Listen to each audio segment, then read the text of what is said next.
Hi everyone, this is Venkatesh Pandya. Welcome back to my channel. In this video, I'm going to explain the basic chapter that we come across in physics, and most of you might have studied about this chapter in your school. But there are more applications of this chapter we can learn in this video.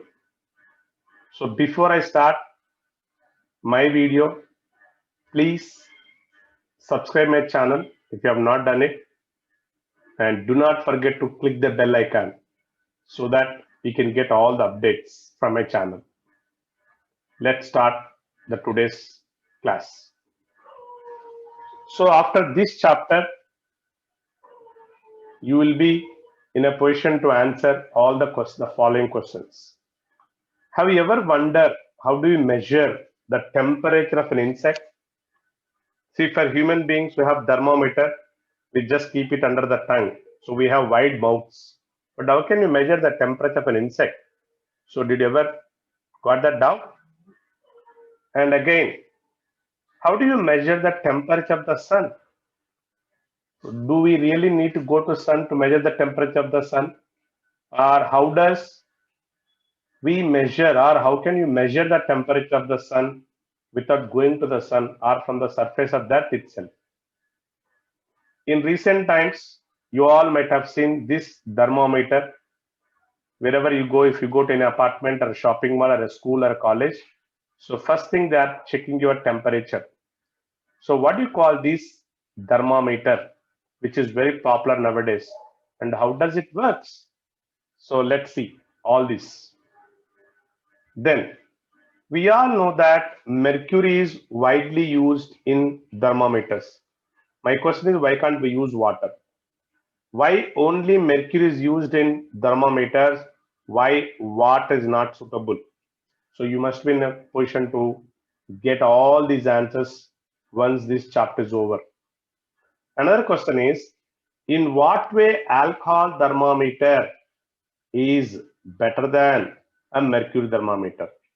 So similarly, what is the red liquid present in thermometer? See, sometimes if you look at a thermometer, you find a red liquid like this. So what is this red liquid actually?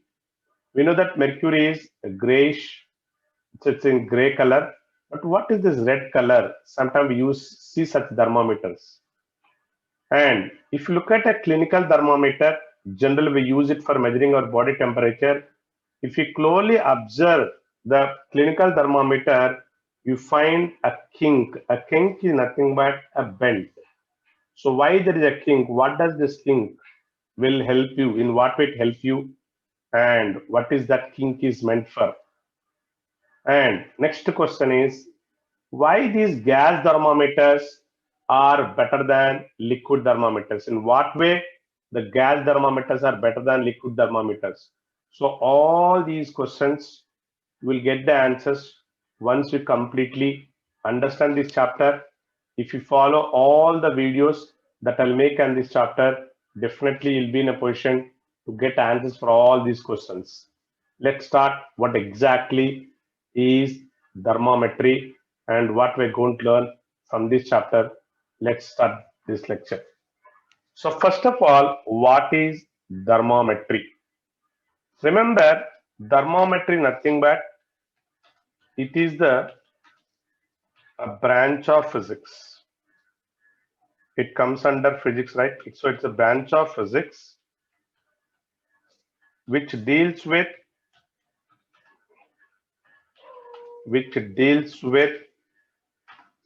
the measurement of temperature. It deals with the measurement of, so thermometry basically deals with the measurement of temperature. It's a simple chapter. So what is thermometry? It is a branch of physics which deals with, and a very important point to understand here is, deals with the measurement of temperature. Let's see what are the branches of thermometry. Remember, this thermometry is broadly divided into two branches. One branch we call it as cryogenics, and the other branch we call it as pyrometry. So what is cryogenics? What is pyrometry? Remember, this cryogenics actually deals with the measurement of very low temperature. So in this chapter, we talk about only the measurement of very low temperature, that branch of physics which deals with the measurement of very low temperatures, we call it as cryogenics. And this branch of thermometry, which deals with the measurement of very high temperature, we call it as pyrometry. So very high temperature. So cryogenics deals with the measurement of very low temperature, whereas pyrometry deals with the temperature of very high temperature. Remember, in general, the word pyre means heat. The word pyre means heat. So pyrometry deals with the very high temperatures. And we all know that as we increase the temperature of a material, a metal, its resistance will increase. If we decrease the temperature of a metal, its resistance will decrease. At very low temperatures, the resistance of the metal becomes zero, and at that point the conductivity is very high. Such state of the material we call it as a superconductor. So a metal behaves as a superconductor at very low temperature. So all this we discuss under the branch called cryogenics. Now let's move on. What is the difference between temperature and heat? First, let me define what is temperature and what is heat. To understand what is temperature, let me take a simple example. I have different beakers filled with water at different temperatures. I'll fill these different beakers with the different water at different temperature. Let's take here the temperature is 0. Here it is say 10 degrees centigrade. Here it is 35. Here it is 45 degrees centigrade, and here it is say 75 degrees centigrade. So I have different beakers, say A, B, C, D, E. See, the moment I put a finger inside this water at 0, we say it is very cold. I'm using a word very. The moment I put my finger inside this beaker, I say cold. When I put this finger here, I say normal temperature. When I keep this finger inside this beaker, I say hot. Now here I say it is very hot. See, just by looking at this number, I can say whether this liquid is very cold, cold, normal, hot, or very hot. So what exactly temperature means? So temperature means the degree of hotness or coldness of a body. So why we are using this degree? Because sometimes I say it is very hot, sometimes I say it's very cold. So that's why temperature is nothing but the degree of hotness or coldness of a body. And very important point we should understand, temperature determines the direction of flow of heat. That's very important. Determines the direction of flow of heat. We all know that a body having high temperature will lose energy, and a body having less temperature will gain energy. Let's take a simple example. Suppose I have a beaker and it is filled with water. Let's take the temperature of this is say 45 degrees centigrade, and the surrounding temperature is 30. Now, since this is at high temperature, surrounding low temperature, the body starts losing energy. Now let's take another example where I have a beaker filled with water at 10 degrees centigrade. Again, the surrounding temperature 30 degrees centigrade. Now, this is the direction of flow of heat. So, what determines the direction of flow of heat? The temperature. So, we know that. So, higher the temperature, the body loses energy. Lesser the temperature when compared to the surrounding, it gains energy. So, what determines the direction of flow of heat? Means temperature. So, it is called degree of hotness or coldness of a body. Then what are the units of temperature?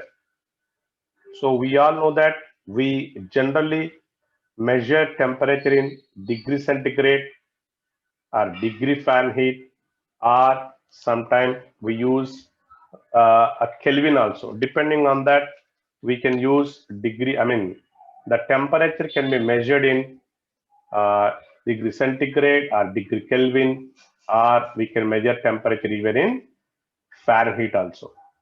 See, we all know that these are the three units of temperature, and we all know what is KFC. This is Kentucky Fried Chicken. So now to remember it, so here K stands for Kelvin and F stands for Fahrenheit, and Venus C stands for Celsius. So these are the three units of temperature, or we can say these are the three scales of temperature also.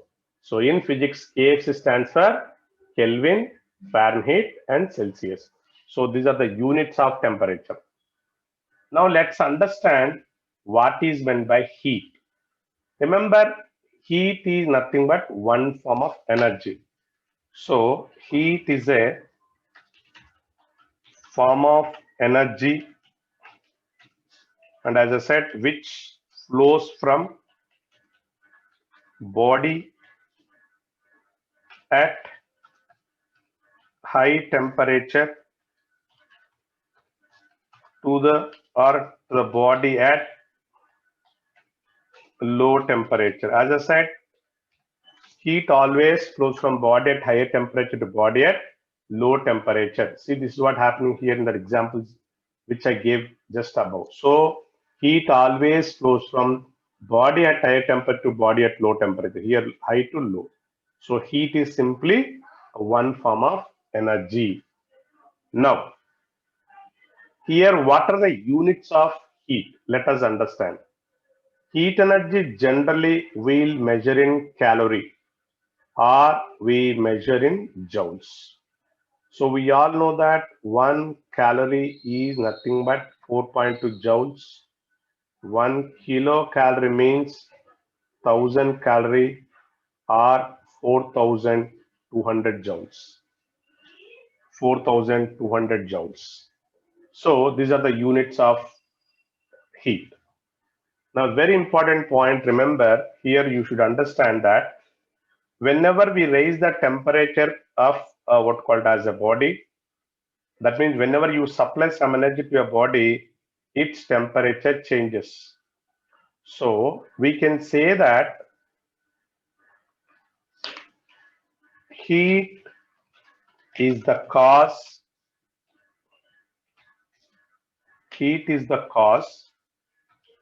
whereas temperature is the effect. Heat is the cause, whereas temperature is the effect. That means whenever you heat a body, the temperature will increase, or whenever you take out heat, the temperature will decrease. Now my next question is, can we store heat? Can we store the heat for a long time? For example, I have a cup which is filled with, let's take very hot coffee at 80 degrees centigrade.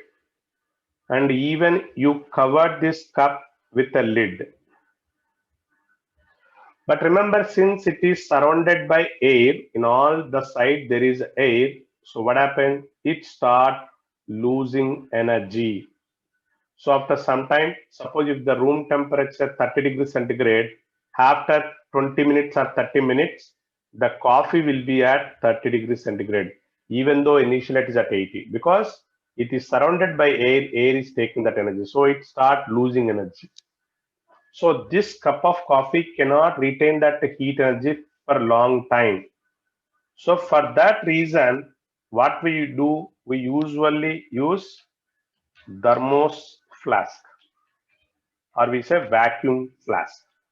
So these thermos flask generally store heat energy for longer time. How do they store heat energy for longer time? Because they contain double walls, and there every care is taken to minimize the heat loss from all the, I mean, say conduction, convection, radiation. So this thermos flask can retain heat for longer duration, like 3 to 4 hours, if you don't open the lid. So, but it is not possible for us to store any amount of, only we can store a small amount of energy for few hours. So it is not possible for us to store heat energy forever and whatever you want. Why? Because heat energy always want to escape. Whenever there's a chance of escaping, it escapes. That's why we say that the energy in transit, the energy in transit is known as heat energy. So what is that word transit means? The energy in transit is known as heat energy. Remember, the word transit means motion. So heat energy will always be in motion. So that's why we call such energy as heat energy. Now I'm just going to ask a question. So yeah, let's think about that question to think. If you really know the answer, you can type the answer in the comment box. My question is, there are two thermos flasks. So this is one flask and there is another identical, let's say a thermos flask is there. So let us take this flask as A and the flask as B. The first flask is filled with coffee at 80 degrees centigrade to half of its volume, whereas the second flask is filled with the same coffee at 80 degrees centigrade but complete volume. Here the first flask filled only with half of its volume with the coffee, whereas the second flask is completely filled, no air gaps. So my question is, if you open the flask after 2 hours, in which flask the coffee will be at higher temperature and why? If you really know the answer, please type your answer in the chat box or in the comment section below this video. So let's move ahead. So we understand that temperature is the effect and heat is the cause. We all understood the difference between heat and temperature. Let's move ahead. What is thermal equilibrium? See, for example, I'll take again the same example of coffee. So this cup is filled with coffee at say 80 degrees centigrade. The surrounding temperature is at 30 degrees centigrade. As I said, this is at higher temperature, surrounding low temperature, it starts losing energy. So the coffee starts losing energy. How long its energy decreases? As the energy decreases, the temperature becomes 70, the temperature becomes 60, the temperature becomes 50, then 40, then 30. Once the temperature of this coffee reaches 30 degrees centigrade, it no longer loses energy. Why? Because the temperature of the coffee is same as the temperature of the surroundings. That's why we say that this coffee is in thermal equilibrium with the surroundings. Similarly, I'll take another example. I have a cup containing ice. Let us take ice at 0 degrees centigrade. We have this ice at 0. Again, the surrounding is at higher temperature. Now, in this case, what is the direction of flow from the surrounding to the ice? Because of this, ice starts melting. The temperature keep on changing. So 0 become 10, 10 become 20, and 20 become 30. That means the temperature of this water keep on rising until its temperature become 30. Now the water so formed in the beaker because of the melting of ice is in thermal equilibrium with the surroundings. Remember, understanding the meaning of thermal equilibrium is very important while solving problem. So whenever they say that they're in thermal equilibrium, means they have same temperature. So what is thermal equilibrium? The two bodies are said to be in thermal equilibrium if they have same temperature. For example, you see another example. Initially, this is at 100 degrees centigrade and this is at 0 degrees centigrade. If I make these two bodies in contact, then heat start flowing from this body at 100 degrees centigrade to this body at 0 degrees centigrade. That means the temperature of this will decrease, whereas the temperature of this body will increase. How long? Until the temperature of both of them become 50 and 50. Then these two now are said to be in thermal equilibrium. So if the two bodies have same temperature, then they are said to be in thermal equilibrium. So immediately the two bodies will not be in thermal equilibrium. They take some time in order to attain this what called as the same temperature. So then this is exactly we call it as thermal equilibrium. So anything that is placed on the in the surroundings, they try to attain the thermal equilibrium. That's the reason why whenever we enter into a room which is air conditioned room, the moment we enter into the room, we feel that the room is very cold because our body start losing energy. How long it loses energy? Until the temperature of the body becomes the temperature of surroundings. So after some time, you don't feel that because your body temperature, surrounding temperature same. The moment you get out of that room, then we feel that the outside is very hot because our temperature is different from the surrounding temperature. Our body start losing energy. So that's why. So we feel that there is a difference in temperature. We feel uncomfortable. So we lose energy until our body gets that thermal equilibrium. So let's see what is meant by a conducting wall. A conducting wall is nothing but any wall that allows heat to pass through it. Any wall that allows heat to pass through it, we call it as a conducting wall. For example, see, if this energy can come out of this wall, and these walls can be called as a conducting wall. We all know that best conductor is the metal. Metal is a good conductor. So conducting wall example is metal. For example, you take this copper glass. If this copper glass is filled with a liquid, a hot liquid, okay, we all know that since copper is a good conductor, it will emit energy to the surrounding. So in no time, this energy will be lost from this cup. So if you want, that's the reason why we use this China ware for storing this hot liquids. For example, you take a cup of coffee filled in what called a China cup. So definitely that can retain energy for more time when compared to metal cup. Why? Because this China ware is made up of a bad conductor, so it can store energy for more time. Whereas a metal is a good conductor, it cannot store energy for longer time. So remember, so generally if you want to drink tea, we generally use this China ware, so which can retain that heat for more time because it is a bad conductor. So conducting wall is nothing but the one which loses energy in less time. Now let's move on to what is adiabatic wall. Adiabatic wall, otherwise called as non-conducting. So it's a non-conducting wall. So what is non-conducting wall? A wall which does not allow heat to pass through it. So for example, I have a wall, and this wall will not allow heat to pass through it. That means heat will be trapped inside. Such walls are called adiabatic walls or bad conductor, non-conducting.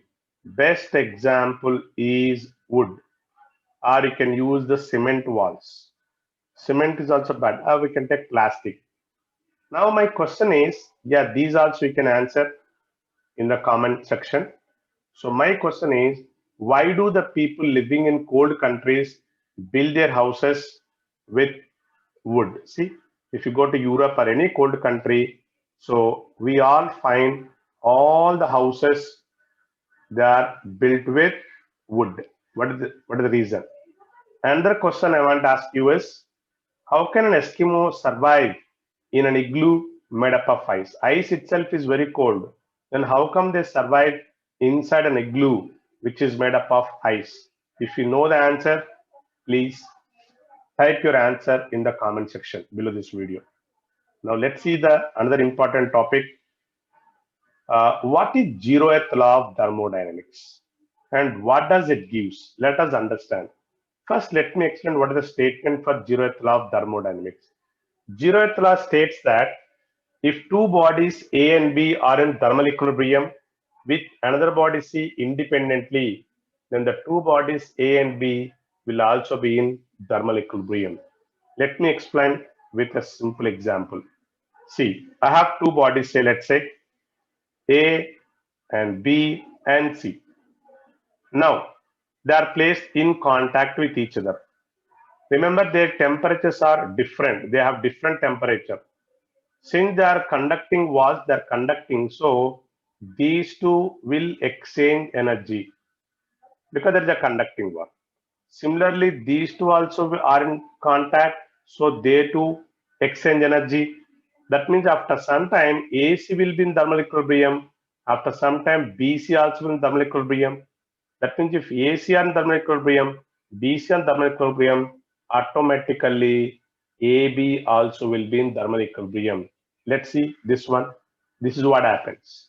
After few minutes, if you observe, the temperature of temperature of C, temperature of A, temperature of B will be the same.